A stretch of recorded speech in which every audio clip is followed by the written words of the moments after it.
Hiki ni kile ambacho kinaendelea kushika tamu, vita vya Iran dhidi ya Israeli, ambapo Israeli inaonekana kuwa kwanza kumshambulia Iran. Na katika vita hivyo ni kwambie tu yale ambayo yameweza kuibuka kwa hivi sasa ni ile hali ambayo imepelekea kuonekana Marekani kama mmoja watu ambao wanataka kuisapoti Israeli, na Marekani naye akitoa onyo na kutishia ikiwemo swala zima la kutoka kumwangamiza kiongozi mkuu wa taifa la Iran. Na rais wa Marekani Donald Trump yeye amesema kwamba Marekani inafahamu alikojificha kiongozi wa juu zaidi wa Iran Ayatollah Ali Khamenei kwenye kipindi hiki cha mzozo kati ya Israeli na Iran, lakini hataki auawe kwa sasa.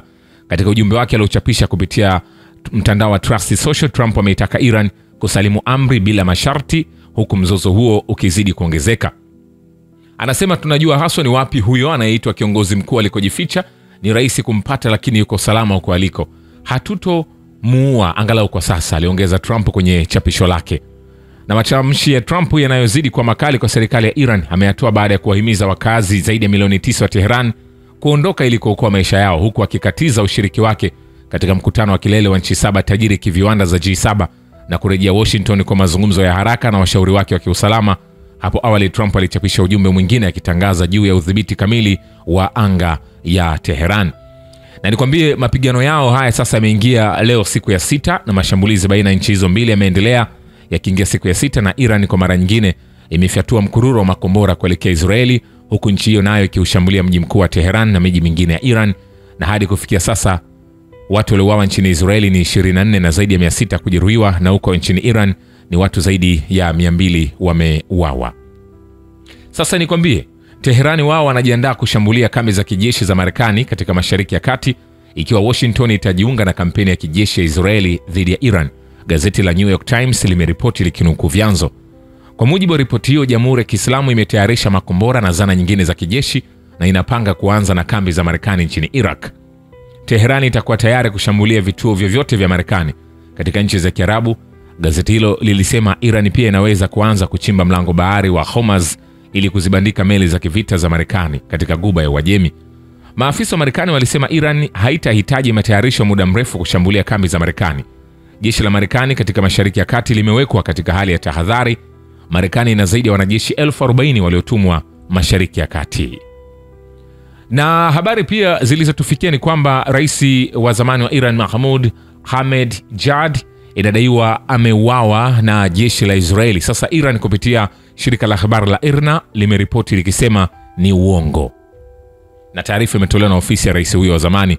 Na kulingana na ripoti hiyo, ofisi ya Ahmadinejad ilipuuzilia mbali ripoti hizo na kusema kuwa ni za uongo, na baadhi ya vyombo vya habari hapo awali viliripoti kuwa rais huyo wa zamani aliuawa mjini Tehran katika mashambulizi ya Israeli, lakini Iran wamesema ni uongo, hakuna kitu cha namna hiyo. Lakini vyombo vya habari vya magharibi vilikuwa vimekwisha anza kusapoti propaganda hiyo.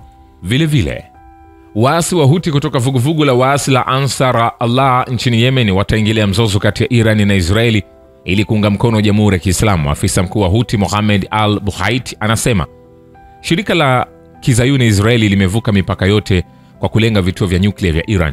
Tutaingilia kati mzozo ili kuiunga mkono Iran katika kuzima mashambulizi ya Wazayuni kama tulivyowaunga mkono ndugu zetu huko Gaza, aliambia kanali ya television ya Al Jazeera. Hayo yakiendelea, jeshi la anga la Iran limechukua udhibiti kamili wa anga la Israeli kwenye shambulio lake. Shirika la habari la IRNA linaripoti likinukuu taarifa ya jeshi la walinzi wa mapinduzi ya Kiislamu. Wanasema shambulio la leo lilionyesha wazi kwamba tumepata udhibiti kamili wa anga juu ya maeneo yanayokaliwa na Israeli, na kwamba wakazi wao hawana ulinzi kabisa dhidi ya mashambulio ya makombora ya Iran. IRGC pia ilitoa wito kwa wakazi wa kitongoji cha Neve Zedek cha Tel Aviv kuhama, shirika la habari la Mer limeripoti. Hapo awali jeshi la Israeli lilitambua kurusha makombora mawili kutoka Iran. Vile vile Teheran imechukua hatua za kulinda vituo vyake vya nyuklia. Mwakilishi wa kudumu wa Iran kwenye mashirika ya kimataifa huko Vienna, Reza Najafi, anasema kwenye mkutano wa dharura wa bodi ya magavana wa wakala wa kimataifa nishati atomic, anasema Iran tayari imechukua hatua maalum za kulinda zana na nyenzo zake za nyuklia kwa kuzingatia matakwa ya usalama wa taifa. Maelezo ya hatua hizi yatatangazwa kwa wakala kwa wakati ufao, alibainisha kwa mujibu wa taarifa iliyowekwa kwenye akaunti ya X ya ujumbe wa Iran. Vilevile hali mbaya zaidi inatokea katika mzozo wa Iran na Israeli. Gennady Gatilov, mwakilishi wa kudumu wa Urusi katika Umoja wa Mataifa na mashirika mengine ya kimataifa huko Geneva, anasema licha ya juhudi za kiujenzi za nchi yetu na zile za mataifa mengine, hali sasa inaendelea kulingana na hali mbaya na isiyotabirika ambayo inaweza kuwa na matokeo mabaya sio tu kwa Mashariki ya Kati lakini pia kwa ulimwengu wote. Kwa mujibu wa Gatilov, Russia ina wasiwasi hasa kwamba Israeli ilifanya mashambulizi yake katikati ya kikao cha bodi ya magavana ya wakala wa kimataifa wa nishati atomic kuhusu mpango wa nyuklia wa Iran na kabla duru nyingine ya mawasiliano yasiyo moja kwa moja kati ya wakilishi wa Iran na Marekani kuhusu hili. Kwa maoni yake, matukio hivi karibuni yanaweka wazi kuwa Israeli imefanya uamuzi wa maksudi kupendelea kuzidisha mivutano ambayo inakabiliwa na janga kubwa la nyuklia.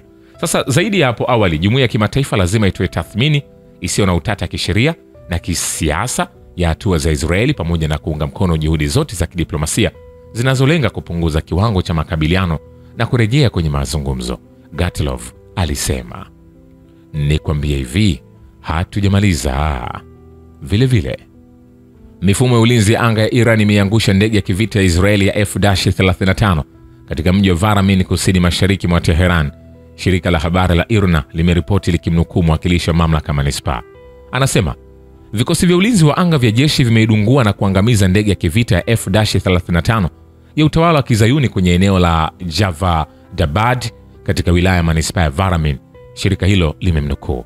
F-35 hii ni ndege ya 5 ya kivita ya Israeli kudunguliwa tangu kuanza kwa mashambulizi ya Iran na Israeli mnamo Juni 13.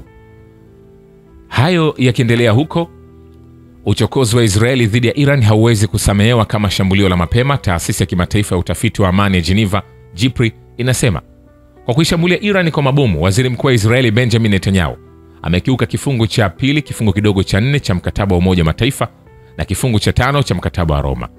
Kitendo hiki cha uchokozi usiozuiliwa hakiwezi kusamehewa kwa kurejelea fundisho lisilokuwepo la shambulio la awali ambalo rais wa zamani wa Amerika alishambulia Iraq ya 5 na George W. Bush katika Iraq, mkataba ambao unaruhusu kujilinda.